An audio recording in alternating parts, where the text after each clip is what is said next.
Hey everybody, it's Party Elite with another episode of Total Breakdown. We've got a great fight from the group stages of ESL's Total War Warhammer 1-on-1 Season 2 that just kicked off. This is one of the early battles where we'll see TlaxtlanSoothsayer lead the Empire against Prollety's Bretonnia. The Empire comes in with a general in charge on horseback to avoid the potentially deadly Bretonnian Air Force, alongside a light wizard, 2 units of spearmen, 2 units of swordsmen, 1 ranked up to rank 1, 3 units of flagellants and Sigmar's sons acting as the infantry line in an attempt to overwhelm the potential of a foot-squire-heavy opponent with numbers. The silver bullets provide ranged support. 5 units of Reichsguard provide an unexpectedly large cavalry force that can overwhelm pricey anti-large Bretonnian units and destroy an infantry-heavy army, and finally, a trusty mortar for early artillery devastation. The Bretonnians arrive on the battlefield led by Alberic de Bordelot, flying beside his 2 trusted paladins, while a Damsel of Life provides support on the ground. The Grail Reliquae provides some leadership support to the 5 units of foot squires and the 3 units of peasant bowmen. Finally, 2 units of questing knights ranked up to rank 2 provide cavalry support, seemingly expecting the enemy to forego any substantial cavalry of their own, though questing knights trade quite well against most Empire cavalry. Alright, as always, we're going to start with a conversation about layouts, and it's quite interesting from both sides of the battlefield here, but first things first, deploying at opposite corners, so maximum distance here, a lot of ground to cover right from the get-go, but first let's focus in on the Empire, and again, quite an interesting layout. So with the infantry line, which I feel like is being posed as the front line, I feel like that's the fake out that's trying to happen here. We've got the flagellants on either end, providing unbreakable flanks. Then we've got the swordsmen right inside, and then Sigmar's sons and the flagellants over here providing an unbreakable center. So very interesting pseudo checkerboard, not really a checkerboard layout here, but the unbreakable ends and the unbreakable center alongside the swordsmen in the middle to support. Very interesting layout there. And then again, I feel like this was a little bit of a bluff going on, trying to pretend like this was the front line and the rest of the army is somewhere back here, you know, tucked away in the woods or tucked away behind this hill. But instead, as you can see, we've got 2 units of Reichsguard alongside the General of the Empire and a unit of spearmen in here, tucked away and hidden, of course. And then off to this right clump of trees, we've got 3 units of Reichsguard, a unit of spearmen, and the light wizard also pushing into the woods to stay hidden. The silver bullets, of course, also hidden. They do have stock, but they could use the tree cover as well. And the mortar, meanwhile, is pushing forward to get into position nice and early and open some shots off. So very interesting layout there. Maybe pretending to have the army, again, largely deployed back here. These 2 units are visible to the enemy, so that could be the attempt here, but this is very, very cheeky play. Now, on the topic of cheeky play, the Bretonnian layout is also quite interesting. Now, of course, we have our front line of foot squires, as one might expect. Right behind them, we have the Grail Reliquae providing morale support, of course, to the front line, as well as, maybe more importantly, to the peasant bowmen right behind them. Up in the air, Alberic de Bordelot, as well as the 2 paladins, initially deployed over top of the army, of course, now going up ahead for some early scouting. And off to the side here, these 2 units of questing knights, and over here, the Damsel of Life. And I think the intent with keeping the Damsel over here was just to get a scout off in this area, because you'll see right away she's being pushed in to join the rest of the army. So I'm guessing the idea was here just to get some sight and some vision. Good move if that was the case, and also keeping the cavalry hidden, again, just to keep some cards in your back pocket, of course. Now, as I mentioned, these guys, the trio here, the small Bretonnian Air Force, as it were, is poking forward to do some early scouting. Good thinking, great move. You want to make sure you know exactly what the enemy is fielding, and of course, over here, the Empire does have the hill. A lot of the units are hidden, and so that's some good initial indicator that you should, yes, go in and take a peek. Now, right off the bat, you'll see the silver bullets have already been repositioned. Great move here. It might seem like such a small adjustment, but it makes a big difference, because by pushing in here, their range now goes all the way out to these trees over here, getting good range. And what that means is, as Alberic and the 2 paladins come flying in, they get within range of the silver bullets. Of course, they're able to see the silver bullets, but they're able to open fire. And of course, they focus down on Alberic, do a decent amount of damage, and more importantly, force him to turn around. And that's absolutely essential, because the amount of intelligence these 3 have gathered is next to nothing. Yeah, they know there's a unit of silver bullets now, but they still don't know about the light wizard, the spearmen, or the sheer quantity of Reichsguard that the Bretonnians are up against. So great move there. Small adjustment to the layout, but the silver bullets performed a very important task there. And now perhaps for, you know, to reposition or maybe to showcase, hey, look, my army is a little bit larger than you think. Again, potentially to bluff out the enemy. This Reichsguard unit does poke out, and now Bretonnia does know that at least one unit of Reichsguard is there. At the same time, the infantry is, of course, being laid out a little differently as well. They're being pushed up, and again, the intent here is to have this hill, to hold this hill and make sure nothing is able to come in. Especially since Bretonnia is pushing this way, it becomes a little predictable as to which way they're planning on attacking from, especially not having seen the questing knights. Now, I would like to say the questing knights should have been pushed forward just to the edge of these trees so they could stay hidden, because again, keeping them hidden is not a bad idea, but so that they'd be quicker to respond. Now, that doesn't seem like much of a distance, but in the heat of battle, that small amount of distance there can make a huge difference. Now, back to regular speed here. The silver bullets, you'll see, with a lot of courage, are just creeping down the hill, and they're chasing after this trio here, just slowly but surely, because again, as far as they know, that's the entirety of the Bretonnian force. So they're pushing forward, and they're going to get some more shots off on Alberic. And you'll see the questing knights still haven't moved, and so they're not actually able to respond to any of this aggression. They can't respond to the mortar moving up or the silver bullets moving up. So again, they push up, open some shots off, and you'll see they do a decent amount of damage, and that early damage is extremely helpful, of course. Good move there, getting that in there, no reason not to. And one crucial mistake here that the Bretonnians have done is they're taking sort of a longer route to get to the front lines, and that's not a good idea. When you know your opponent has artillery, you want to reduce the time you spend in artillery range, of course. This is highly inefficient, unfortunately. So they should have been pushed forward right away, and because they were pushing this way and are now being rotated, or are soon to be rotated, they do start to clump up, and that means they're a juicy target for artillery fire. Now, that first volley of shots gets one hit in, but otherwise misses largely, does a decent amount of damage to these foot squires, but obviously as these guys push up, there's a long time to continuously open fire and get some early damage in, and you'll notice a couple of mistakes here. These peasant bowmen, as well as the Grail Reliquae, continue to push up this way. Now, the peasant bowmen do turn around, but the Grail Reliquae seemingly forgotten, and that's quite problematic because it doesn't move too quickly, so when the engagements do begin, it's going to take some time for it to join the rest of the army, and you'll notice as these guys are pushing in, they've clumped up quite nicely, and the mortar fire coming in. It must be scary being down there right now, looking up to seeing these flaming balls of death coming down towards you. A good hit there, you'll see, does a decent amount of damage, hurting these foot squires before they're able to come in, and meanwhile, we've got a nice net going down here, and again, the sheer patience to keep the Light Wizard hidden, and mind you, he still hasn't been spotted, so Bretonnia still doesn't know where the Light Wizard is, though they do know that there is one. So great net there, within range of the silver bullets, able to open fire right away, and again, just getting some of that early damage into Alberic, and that's a great call. You will notice, of course, the Damsel of Life does drop an Earthblood, and great move there as well.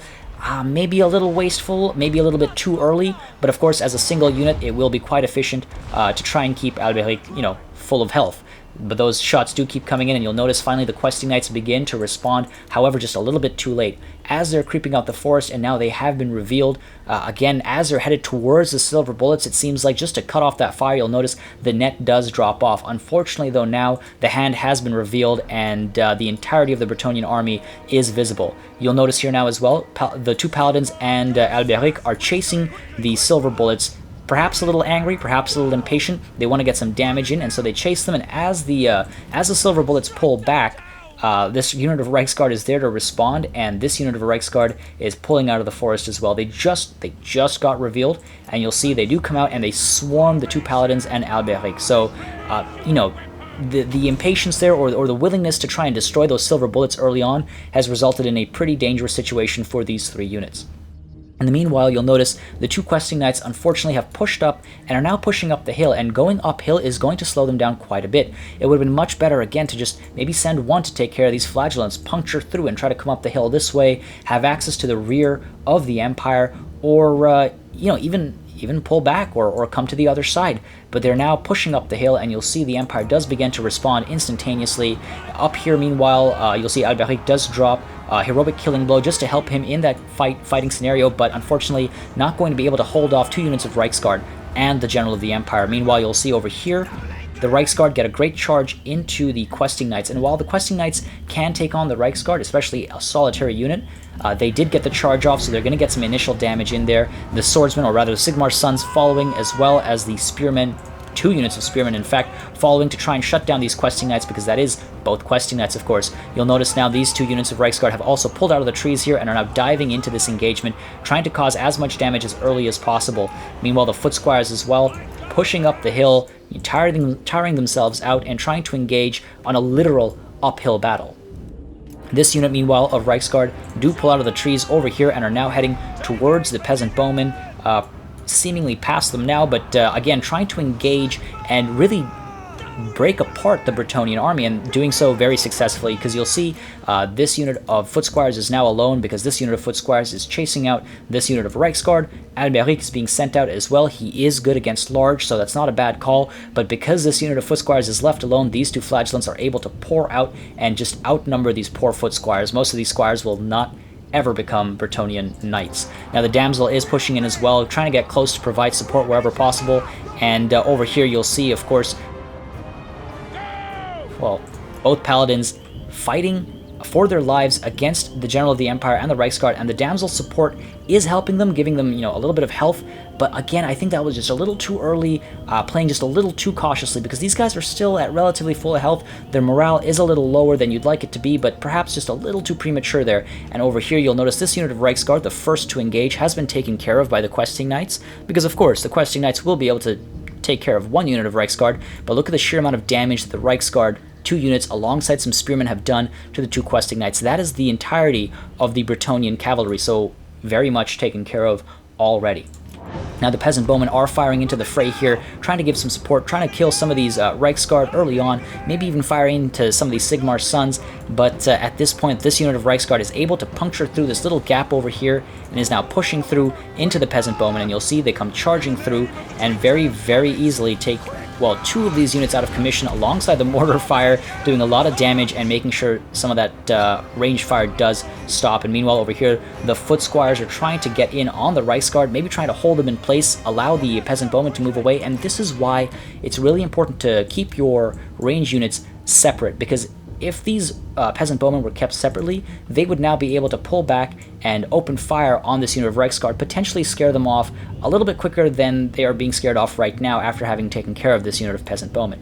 Meanwhile, over here, you'll see this unit of Reichsguard, having been chased by Alberic, pull around, get back in, and again get a nice rear charge into these peasant bowmen as if they needed any more damage done. So they do come charging in, toss a few of them around, Alberic giving chase still, and overall, that range support is completely gone. Meanwhile, that Grail Relic is still back there, only now making its way towards the front line, but that is far too little, far too late, especially when attacks like that from the artillery literally take care of half of a peasant bowman unit with relative ease. And you'll see over here, these flagellants, largely forgotten, are now being pushed into the fray, perhaps unnecessarily, but they are being pushed in. And over here, this paladin was going toe-to-toe with the General of the Empire and has been scared off.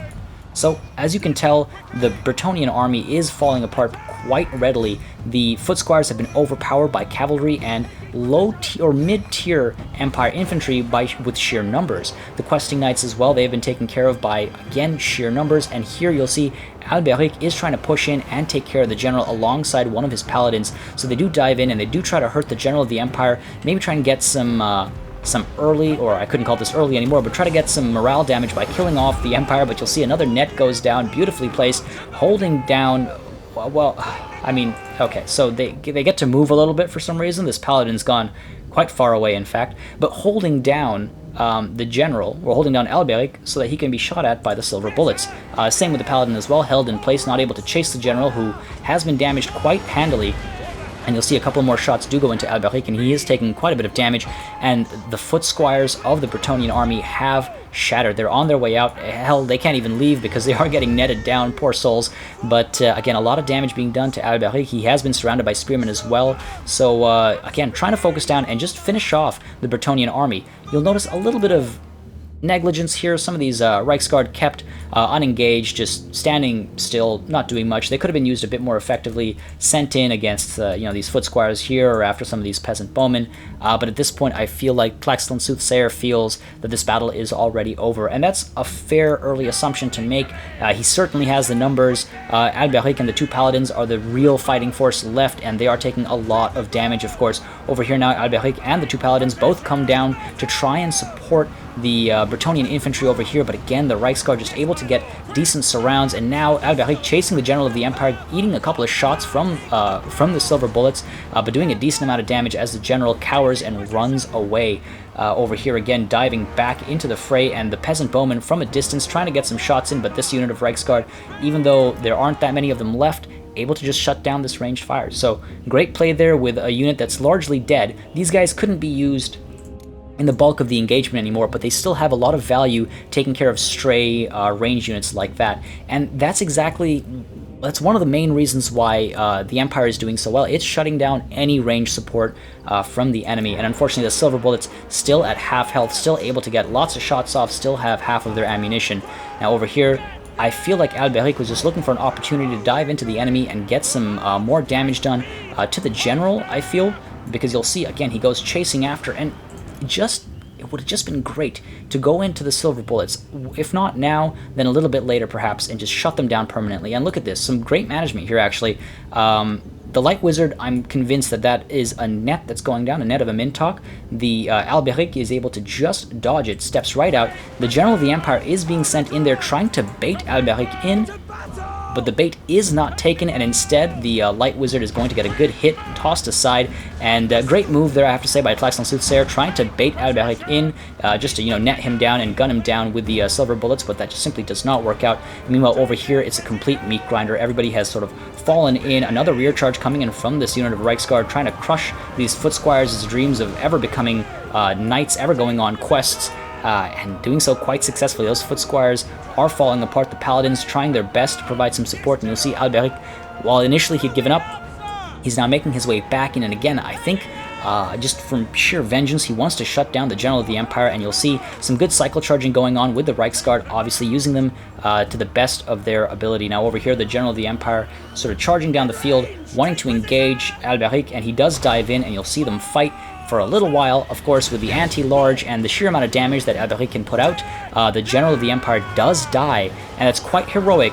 You can see him celebrating there, but very quickly he does get entirely surrounded by Reichsguard and Sigmar's sons, willing to take vengeance and instantaneously killing Alberic de Bordelot, and that is a Pyrrhic victory for the Empire. I thought this battle was a great display of how patience can work as a positive and a negative when it comes to the battlefield. The Light Wizard stayed hidden until a very key moment, and yet at the same time, Alberic and his paladins were just too cautious around the silver bullets, and the questing knights spent too much time tucked away.